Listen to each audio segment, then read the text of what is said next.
Welcome to another In Conversation With. Today, I have got Andrew Forde. Andrew Forde, I'll let you tell everyone what you do, but I know a lot of people that watch my rugby video specifically, they also watch your rugby compilations, and they are excellent. But can you tell everyone about yourself, please? My name's Andrew Forde. I'm a rugby YouTuber. So I make compilation videos. I make highlight montages of various things that happen in the game of rugby, and whether that be players or best tries. And been doing it for about 5 years now. Got just over 94,000 subscribers. 94,000 subscribers. You're almost at the 100K mark. You are close to getting that silver plaque, right? Yeah, I don't want to jinx it Have you too thought much about quite that? yet. Have you thought about how exciting that is? Yeah, it's in the back of my mind. I've already got ideas of where to hang it, but yeah, I don't want to think about it too much because I don't like to focus too much on So numbers when it comes to that. your situation, you're at university, right? No, I graduated from university the Okay. end of last year, but I was doing the YouTube whilst I was at university, so it was something nice to kind of have two things going on at once. Okay. What made you decide to do YouTube and more specifically rugby compilation videos? So growing up, I was always I consumed a lot of YouTube, as I think most people my age did when they were in high school. I'm 22 now, and I think a lot of us deep down we all wished we were YouTubers growing up. But what I was 17. I was in year 12 at the time, and one of the Welsh players, Alex Cuthbert, he actually played on the weekend against Scotland, and he was going through a bit of a rough patch on social media. He gets some quite harsh tweets directed at him, and he'd been playing for Wales since 2012. He scored some crucial tries over the years.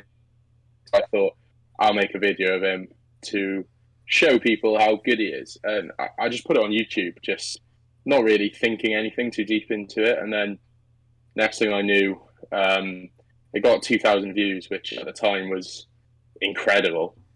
And then a few days later, Wales Online did an article about it, and my friends and family just encouraged me to carry on with it. So many people who watch YouTube would love to do YouTube.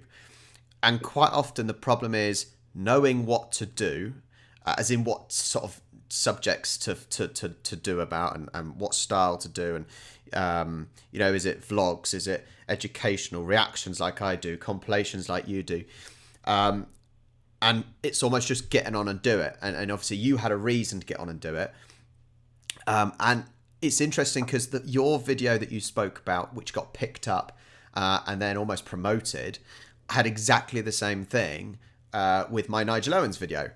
That it didn't really get much. And that was the start of my kind of learning about rugby. Because as a football referee, it honestly blew my mind how the players treat the referees and how much power the referees are given.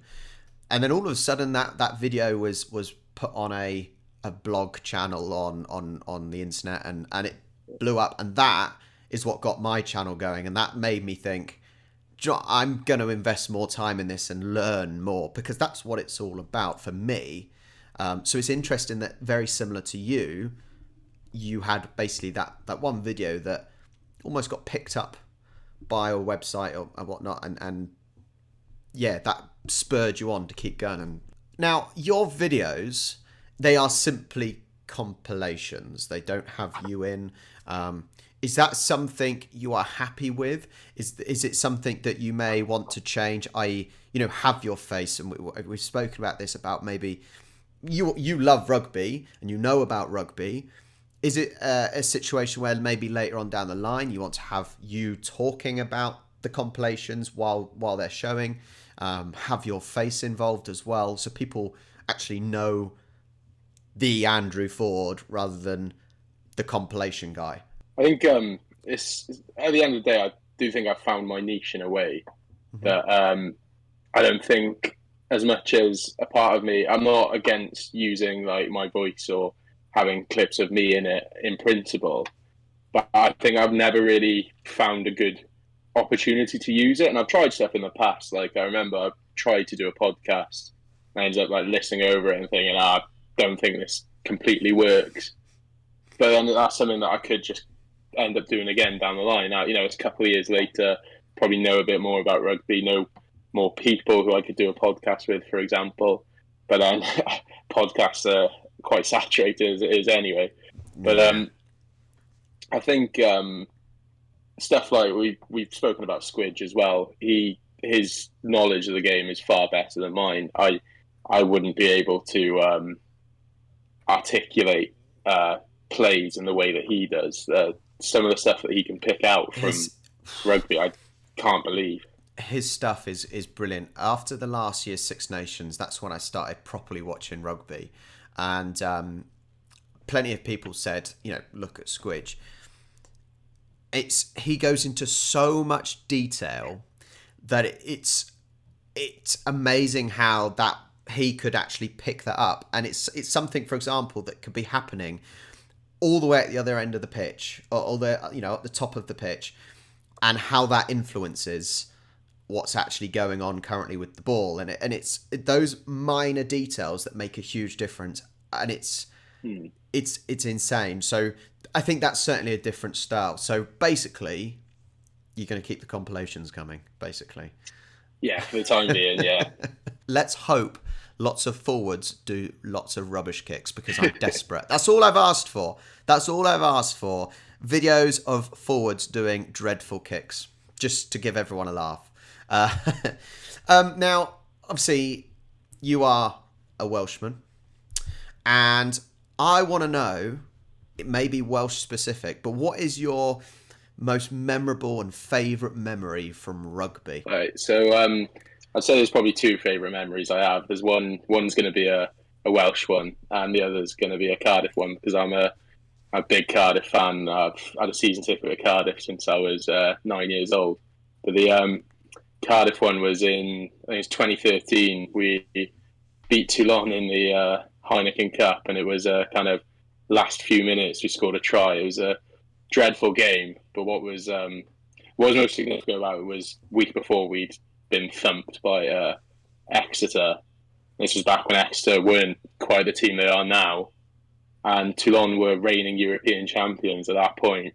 And so we thought they rock into town with all these internationals, and it wasn't a great game, I'll be honest, but the feeling at the end of the game, and I was 13 at the time, the feeling at the end of the game was unreal. And Toulon ended up winning the Heineken Cup again that year. So Cardiff were the only team in Europe that beat the champions, the back-to-back champions, over a course of 2 years, I think.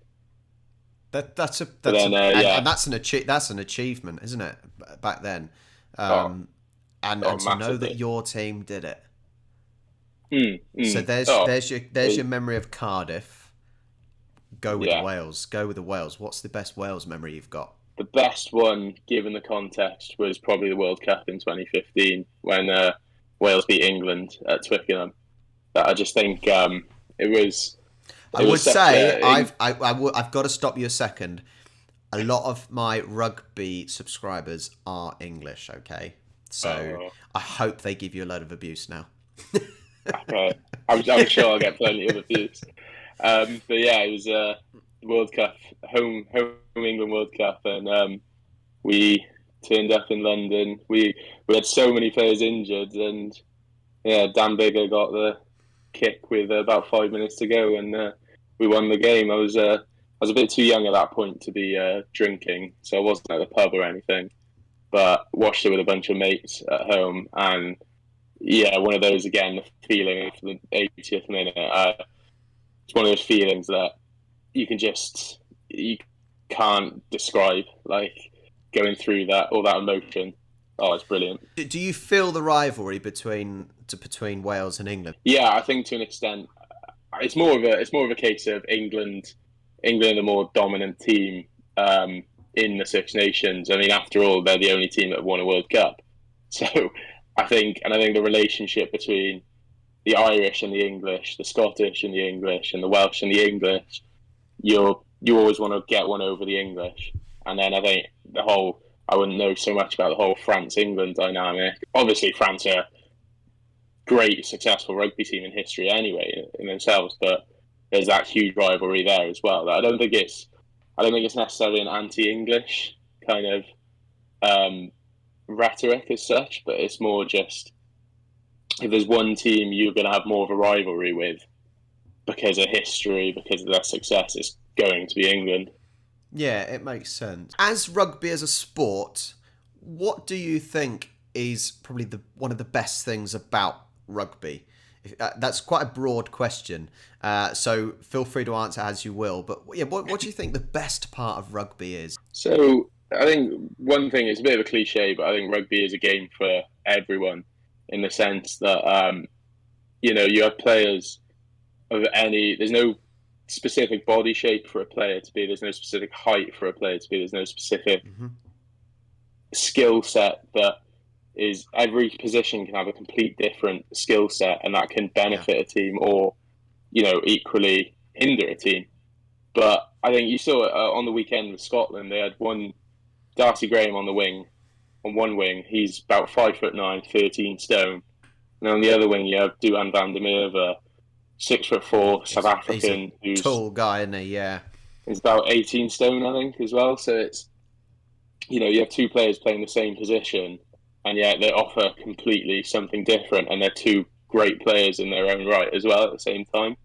So I think that's the thing, that I know plenty of people who, they know that they've gotten into rugby because there's always going to be a way for them to play, whereas you could be crap at another sport. But there's always something in rugby that, and you hear all sorts of stories of people who've only picked up rugby a couple of years ago and they become full-on internationals after a couple of years. So I think it is really something good that I like about it. I don't know if you would have seen on social media recently, but there's actually been a couple recently where there's been a child who's bullied for being overweight. And there's been the rugby players that have said, don't let that affect you. You can be a part of this, and they've been so positive towards this child that who isn't necessarily in the best physical shape, but actually he's got a goal that he wants to play rugby, and you've got these professional players almost sticking up for him, and it's so nice to see. It's really, really nice to see, and I think that kind of highlights your point that you've just made, that you don't have to be jacked up and muscular, you don't have to be rapid and fast. There is a position and a role for everyone, and I do really like that. But when I was a child learning rugby at school. Now I'm 5'7". I'm not that big, but I'm quick. But the problem was, at school, I think I got flattened by the biggest guy there, and that's put me straight off. And that's why I've not known any different. But if I knew there was a role for me, then I think maybe it would have been rugby that I went down the line of, rather than football. So I completely agree that I've seen examples of it, and I think it's great. So we've gone from best.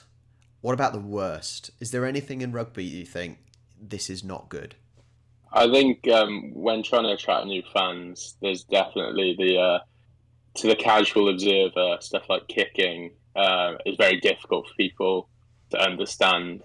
And as much as I'm a self-confessed rugby nerd, I understand why teams need to kick and stuff, and it can be difficult to explain to people why the need for kicking. But also, I think the rules in general can sometimes be complicated to the casual fan. I remember a few years ago playing just a little casual game with a bunch of mates, and a couple of them not huge into their rugby, just every now and then return to me and say, I don't really know what I'm supposed to be doing.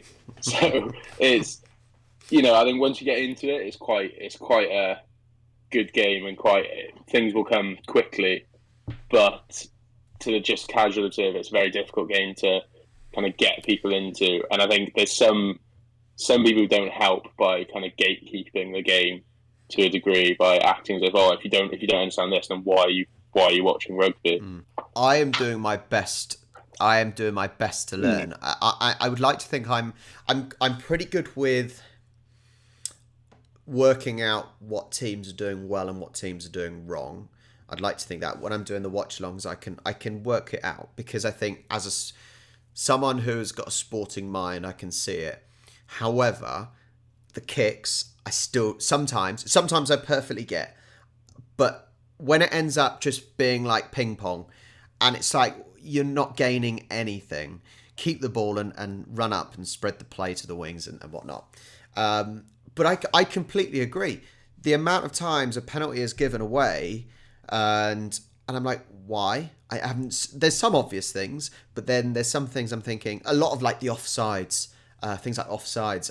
It's very difficult to see. The issue is, from someone that is not an expert, is that the commentators don't help. If you're watching on a TV, you almost need those commentators to be explaining and showing the newcomers almost to rugby what is going on.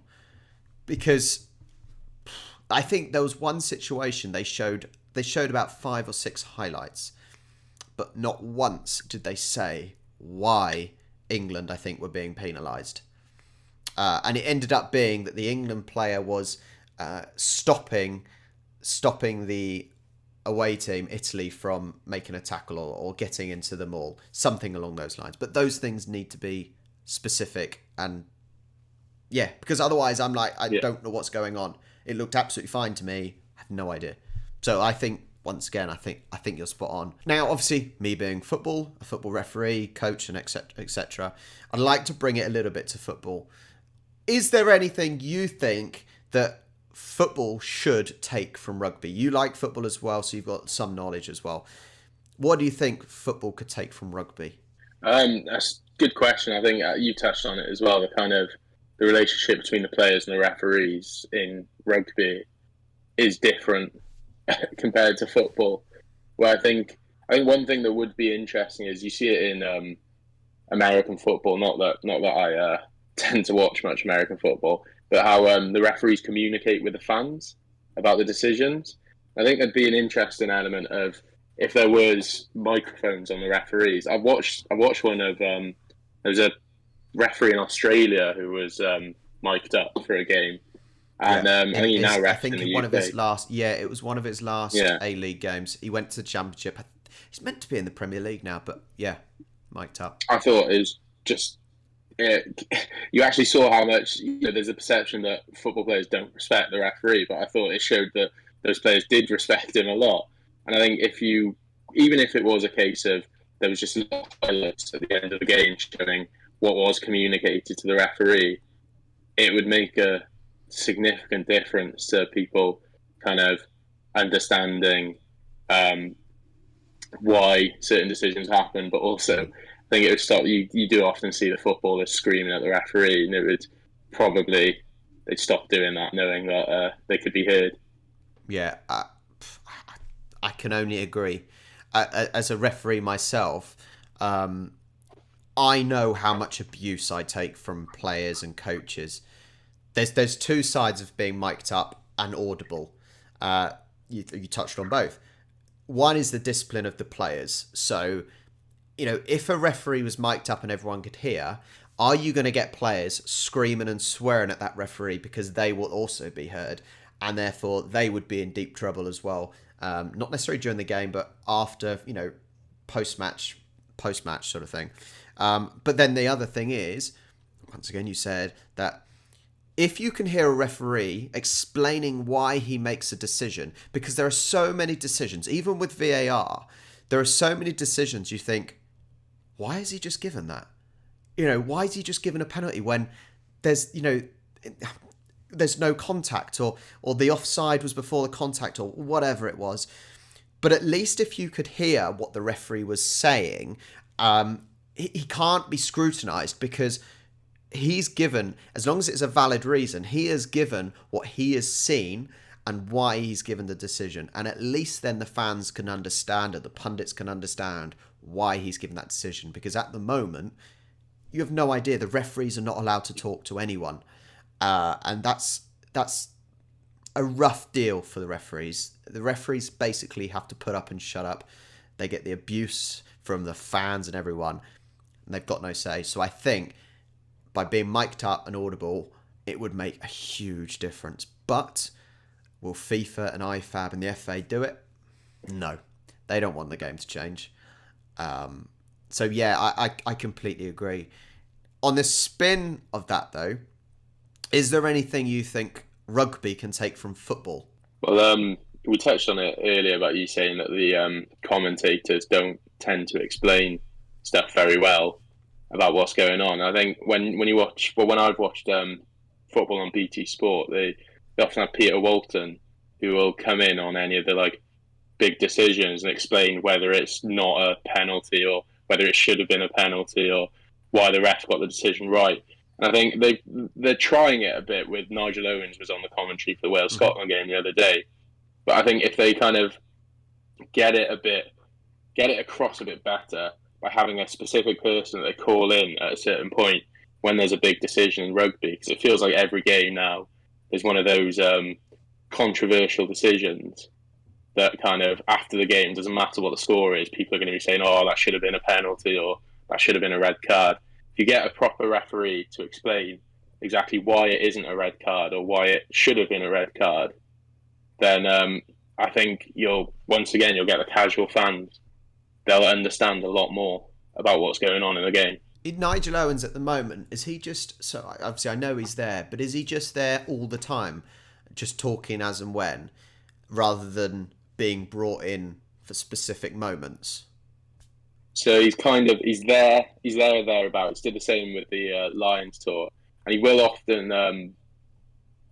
come in on certain refereeing instance and say why that wasn't a penalty. But I just don't think it's enough. I think sometimes those conversations are dominated by the past players that are on punditry, and I think one of my bugbears with rugby is that I don't think a lot of the people that are there on the punditry teams have any kind of idea about the modern game to the same level. When you look at something like Sky Sports, the debates you have like Roy Keane having with Gary Neville, with Jamie Carragher, even Micah Richards, there's nothing like that with rugby. It seems that they don't have kind of the passion and interest in rugby that the football pundits do. I tell you what's interesting. I think you're right, because look what people like Roy Keane and Micah Richards and Carragher and Neville have done. They bring so much to football and highlight football. When I look through Facebook, for example, the amount of times I just see videos of them arguing about something, and even that is bringing viewers to the game and making them think, well, maybe that's not right, or maybe that, with clubs and things, with the owners and stuff, for example. However, I think sometimes in football, especially with the commentary, they quite often have these two mates that are commentating, and they have these little insider jokes. And if you're a casual viewer, which football, must be the most watched sport around the world. Yeah. Not everyone gets their insider jokes. So sometimes, actually, I think they need to be more professional and cut that out a little bit. Focus on the game rather than what they did last week down the pub, if that makes sense. So I think there's finding a middle ground. You've got to show the passion, but we don't need to hear about, as said, what you did last night at the pub with your mate, sort of thing. Six Nations is happening. You're obviously hoping Wales start winning a few more rather than... Yes. Just so you know, I'll let everyone know, we are recording this just after Wales managed to somehow beat Scotland. Fluke, that's all I can say. Managed to ride the wave just for about enough time before a certain sin bin came in. But anyway, your predictions so far, and yeah, what are your predictions? What do you think? before the Six Nations, I thought England were going to win it, Hmm. and which unpopular opinion as a Welshman. That I don't think there's many Welshmen that would say the same, not publicly, that's for sure. But I, as much as they lost to Scotland, I still think there's a lot of potential in that English team, and I think they are often a bogey team. Like they came fifth last year, but they still beat France, who are probably the best team, one of the best teams in the world right now, and they still beat them last year. It's going to be tough that they're playing in Paris this time around, but I think it's very naive to just assume because France beat Ireland on Saturday that France are just destined to win it. I don't think there's going to be a Grand Slam this year. I think there's going to be some close games that like the Scotland Wales game. I think everyone wrote Wales off, and I as much as certainly you'll did. see, I certainly yeah, did. Yeah. as much as I think they were very lucky to win, I do think it was more Scotland threw it away rather than Wales won it, I and I think think so. Yeah. going to see a lot of that in the Six Nations. That I think international rugby at the moment is probably the most competitive it's ever been. That no one's sure who the best team is, and every team has beaten each other a couple of times the last couple of years. There's no one dominant team like the All Blacks were 6 or 7 years ago. So I think it makes it much more exciting for the neutral viewer. That's for sure. I think from what I've noticed so far in the games is the tactics of it. It's how well you can adapt to the opposition's tactics. Because if you look at Scotland versus England the first weekend, Scotland adapted so well to England's tactics. And it's almost like England didn't know what to do. Now, obviously England then went and played Italy, and I think that was a given, and they could do whatever they wanted. And you're right, Scotland let Wales win in a sense because they didn't finish and punish Wales, did they? I don't think. But yeah, I think it's how well you can adapt to the other team's tactics. I really do think that, and so therefore it can go either way on the day. But I think, well, the top three at the moment, as we speak, is France, England, and Ireland, and actually, performance-wise, especially attacking-wise, I think that is fairly accurate. Scotland have been great defensively, but not necessarily punishing teams. I don't know. That is some beginner analysis. I'm so impressed with myself. The last point I want to talk about, still on the Six Nations, is that Italy, I quote, Italy are just there to make friends. So, is this a good thing that you know that Italy are going to get more or less destroyed every year? There's been discussions about maybe having a playoff for that last sixth place. There's been discussions about adding teams to make it a bigger tournament. What do you think? It's always a good topic for debate, and I do think it's an annoying thing that it does seem every year. It's almost a given that you're going to beat Italy quite comfortably, and I don't think they've won a game now since 2015. Ouch. But I'd say on the flip side, everyone's been saying this for the last few years anyway, but I do think they do have a lot of potential in a few years' time. That their under-20s beat England on the weekend. I think their under-20s have been performing really well over the last few years, and their scrum half and fly half are both, I think, 21 and 22.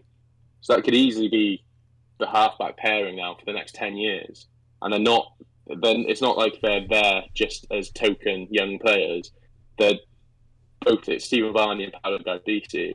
They're both the best scrum half and best fly half in Italy right now.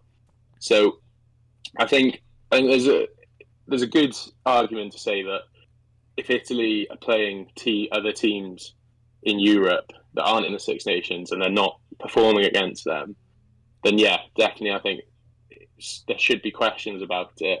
But there's also a few things with the whole practicality of it, with promotion and relegation.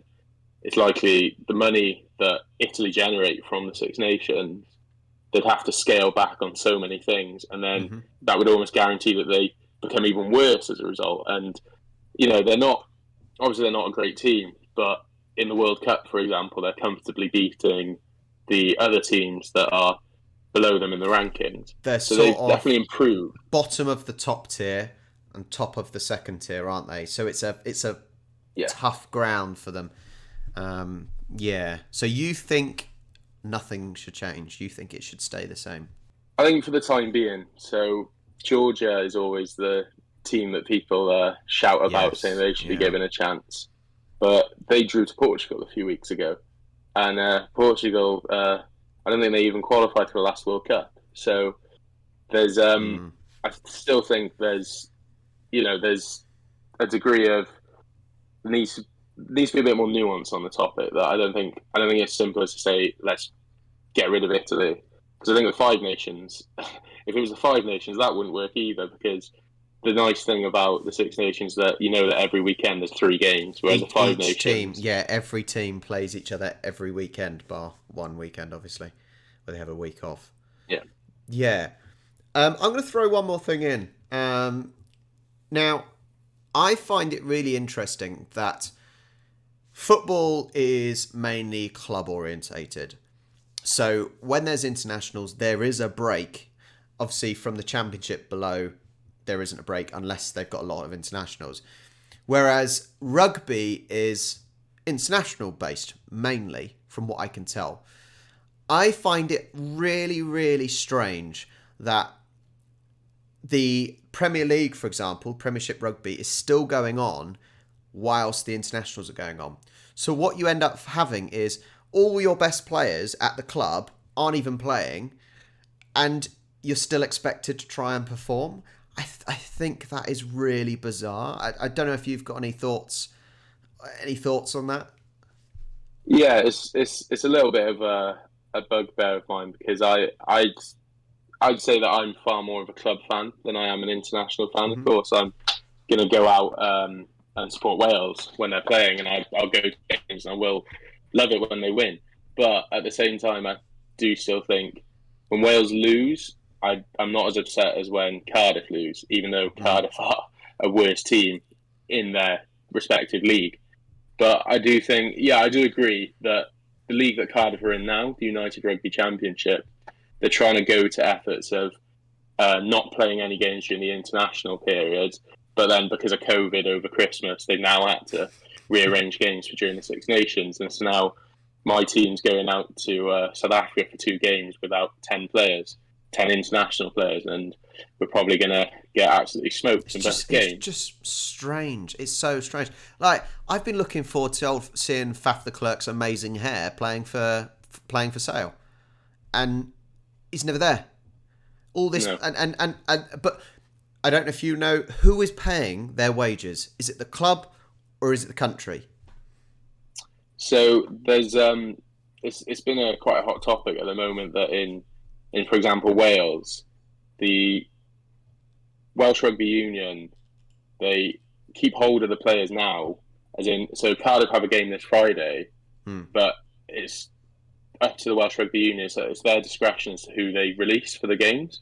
Whereas the teams in England, for example, if there's a player who plays for Wales that plays for a club in England, they have to be released. There's nothing the Welsh Rugby Union can do about it. So Dan Biggar's going to be playing for Northampton this weekend, but an English coach has said that it's because the English rugby team will pay for the services of the players, and whereas the Welsh Rugby Union, they don't pay for the services of the players. It's almost that they get a freebie that they're allowed to have the players. And as much as there is a structure now where the WRU do give a certain amount of money to the 38 players in Wales that they choose, but that chops and changes every year, and they don't. The teams in Wales don't know their budgets, for example, so they can't really budget properly. Mm. Then I think in England, it's a lot better structure that the national teams pay for the services, but at the same time, the salary cap in England's now being reduced to 5 million, so the clubs aren't able to compete. quite with, and there's a lot of, more so the marquee international signings are now leaving the Premiership at the end of the season because they just can't afford to pay their wages. That I tell you what, that links hugely with the whole football issue, doesn't it? In that, if you are going to have a salary cap, you need every league in the world to do a salary cap level with the standard tier of football. So, for example, the Premier League would have to have the same salary cap as La Liga or Serie A, because exactly what you just said. Sadly, especially in football, the money is everything. You know, Yeah. players cheat and dive because the money and the pressure is so high to win. So, you know, if they're not going to earn anywhere near as much in the Premier League as they are in the Bundesliga, then they're going. They're going. So you need it to be level throughout every league in the world. So if that doesn't happen, then surely you wouldn't do a salary cap because it would weaken your league for your country. Yeah. And yeah, it's a really, obviously in football, it's obviously a hot topic with these billionaire owners and things. And where I obviously watch Australian rules football, they've got the salary caps very similar to rugby as well. So they understand, but it's a tricky one because it also means that actually those sports with the salary caps can't actually grow as a sport and necessarily build up the audience, because sadly the money is a part of it. You know, it builds these superstars that people buy the shirts for, and it helps to grow in the global market. It's a really difficult one. It really is difficult. Salary caps, no salary caps, but yeah, that was just touching on obviously the international and club thing, because I just think if you support a club, you want to be seeing your best players. Yeah, you know, of course. And you don't get that, which certainly is a real shame, I think, especially if you're one of these people that goes to the games every week and you want to see your best players. You don't want to be seeing your reserves, with all due respect to the reserves. So yeah, we've touched on quite a few subjects here. Thank you so much for joining me. We'll end it there. Thank you so much for joining me. It really does mean a lot. Hopefully, Wales get the odd extra few points in the Six Nations, as long as it's obviously not against England, because England, as you just said, I reckon you just basically said that you want England to win. So there we go. Everyone hold that. Yeah, thank you so much for joining me. If you don't already, make sure you subscribe to Andrew's YouTube channel. Loads of rugby compilations. You've got some amazing tries. You've got some forwards taking dodgy kicks. There is so much, and a lot of individual player compilations as well, which is what I've used to learn about players like Faf de Klerk and whatnot. So thank you so much. Guys, if you enjoyed, make sure you like and subscribe. If you want to discuss any of the topics that we have discussed, make sure you go down to the comments and express yourself. And I will catch you next time.